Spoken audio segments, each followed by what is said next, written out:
Namaste. Tonight I'm going to read Book 4, Chapter 3, on the former curse of Vasudeva and Devaki. Om Vakratuna Makaya Surya Koti Samaprabha Niraviganam Kuramida Sarvakaya Om Ekadantaya.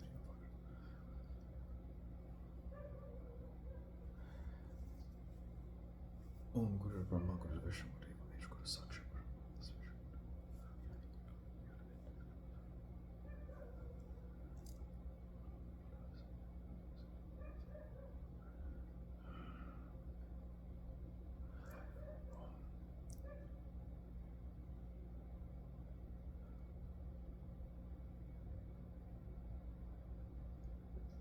Hariyam Tatsat. Vyasa said, O king, the incarnation of Hari and the incarnation of the Amsa avatars of all the other devas are accountable to many causes. The chief cause being karma, the minor causes being many. Here now the cause of the incarnations of Vasudeva, Krishna's father, Devaki and Rahini in detail. Once on an occasion, Shriman Keshapa stole away the Kamandenu, the heavenly cow yielding all desires, of the Deva Varuna for her sacrificial purpose. And though he was entreated by Varuna often and often to return the cow, Keshapa did not return to him that, the best of all the cows. Varuna became very sorry. He went to Brahma, the Lord of the creation, and told him humbly all that had happened and about his sorrows.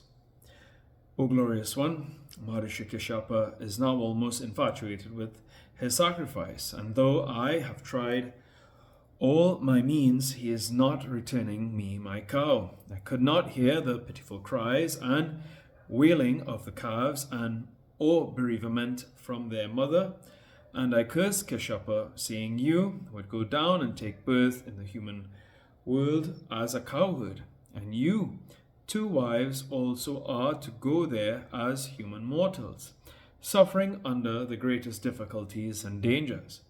O Brahmana, on seeing the distressed condition of the calves, I cursed Aditi a second time that she would be put to prison. Her children would still be born, and she would suffer lots of troubles. O Janamajaya, hearing this, the lotus-born Brahma called Keshapa before him and asked, O fortunate one, why have you stolen away all the cows of the Varuna Deva, the guardian of a quarter of the world? And why have you committed an offense in not returning the cows to him?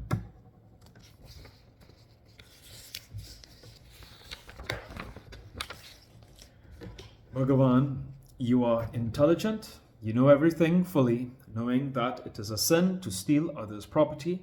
Why have you committed the unlawful act of stealing away the cows? Oh, what is the wonderful influence of covetousness? Even those that are great are not free from the clutches of greed. Covetousness is the source of all sins, is unapproved by the sages, and leads to hell. Lo, Maharishi Keshapa is not able to leave this vicious habit even now. What shall I do? I will hence count greed as more powerful than even fate, the ruler of all destinies. Blessed are those saints that have devoted themselves wholly to the attainment of peace, who are tranquil-hearted, lead a hermit life, and don't ask themselves of anything from anybody. Verily, those are blessed. This covetousness is a powerful enemy. It is always unholy and odious. See, its influence has overpowered the Maharishi Keshapa and has tied him down to an ordinary affection and has urged him to commit a sinful act. Then the Prajapati Brahma, to preserve and keep the prestige in the name of justice and religion, cursed his own very dear grandson, Keshapa, the best of the Munis, and said, go to the earth in your Amsa and take your birth in the Yadu clan. Be united with your wives and work as a cowherd. Vyasa said, O king, Thus was cursed the Maharishi Kashyapa by Brahma and Varuna to come down to the earth as Amsa Vatara to relieve the earth of her burden. Diti too, becoming grieved much with sorrows, cursed Aditi that 7 of her sons would be killed consecutively after their births. Janavijaya said, O best of Munis, why was it that Diti so cruelly cursed her sister Aditi, the mother of Indra? Kindly explain to me the cause of this and oblige. I am sorry to hear of this curse. Suta said, thus asked by the son of Parikshit, Vyasa, the son of Satyapati, himself replied to the king about their causes in the following words. Vyasa said, Daksha Prajapati had 2 daughters, Diti and Aditi. These 2 of high rank were married to Kashyapa, and they were his favorites. Aditi gave birth to the very powerful Indra, the king of the Devas. Diti too asked for a son of the same strength, prowess, and splendor as those of Indra. Diti, of beautiful dark blue eyes, entreated to her husband and said, Give me a son, O giver of due respects to everybody, who shall be a hero as strong as Indra, religious, and of indomitable energy. The Muni said to her, Dear, be peaceful. I advise you to take a vow, practice aright, and when the period of your practice will be over, you will get a son like Indra. Diti promised to act according to his word and took an oath, and when she practiced the vow, Maharishi Kashyapa impregnated the seed in her womb. Diti also bore the seed in her womb according to the usual rite. The excellent fair complexioned Diti remained sacred, observed all the rules, and deeply intent on her vow, subsisted only on milk and slept on the ground. Thus, when the fetus was fully developed, Diti began to look white and full of splendor. On seeing her thus, Aditi became anxious and thought, if there be born of Diti a son like the powerful Indra, then my son will no doubt be deprived of his brilliancy and splendor. The proud Aditi, thinking thus, said to Indra, O son, there in the womb of Diti is your powerful enemy. O beautiful one, even now think out how you can kill your enemy. Before the child is born of the womb, try to destroy it.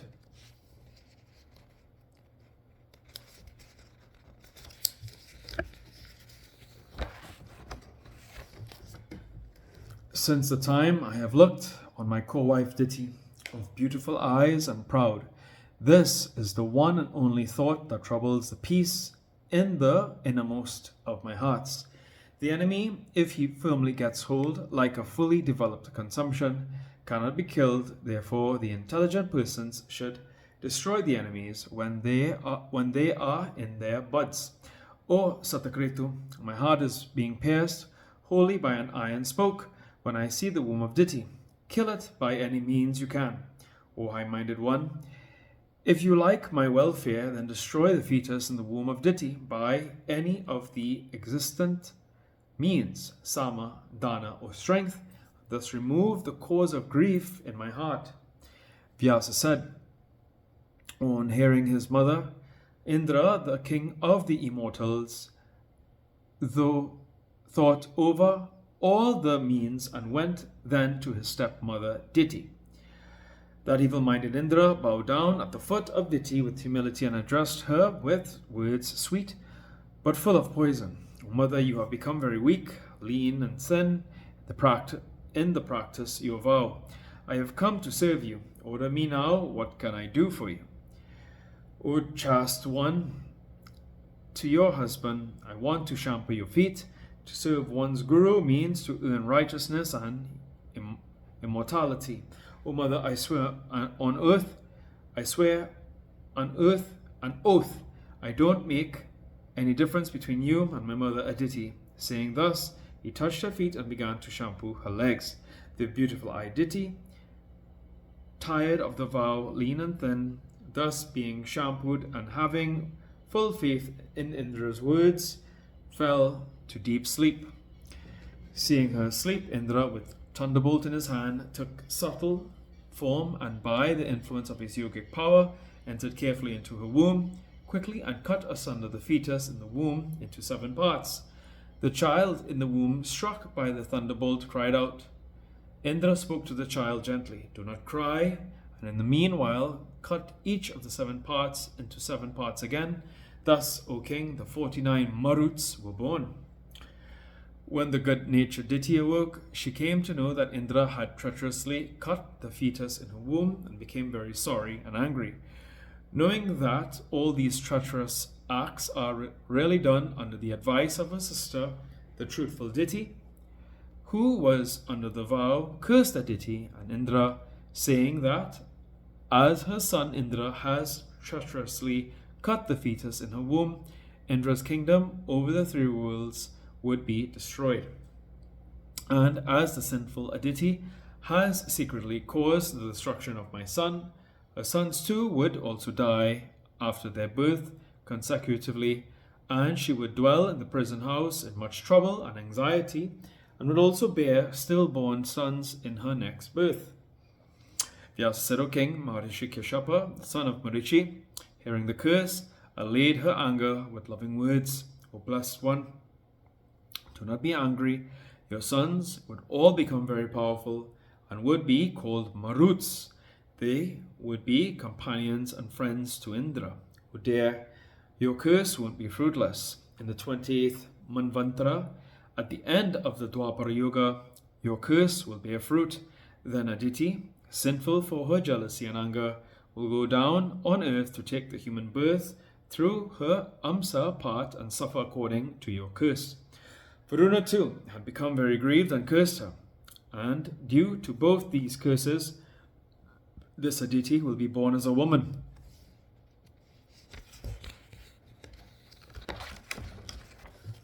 O king, the fair-complexioned Diti, thus consoled by her husband, became glad and did not utter any more unpleasant words. O king, thus I have narrated to you the cause of the previous curse. O best of kings, thus Aditi was born as Devaki out of her Amsa.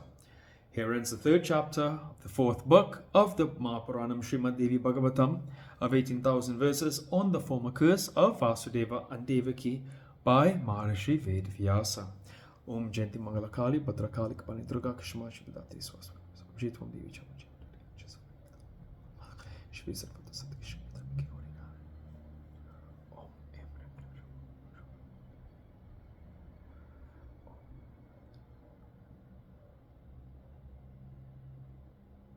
Om Tuya Mata Chipita Tuya Mata Shachasaka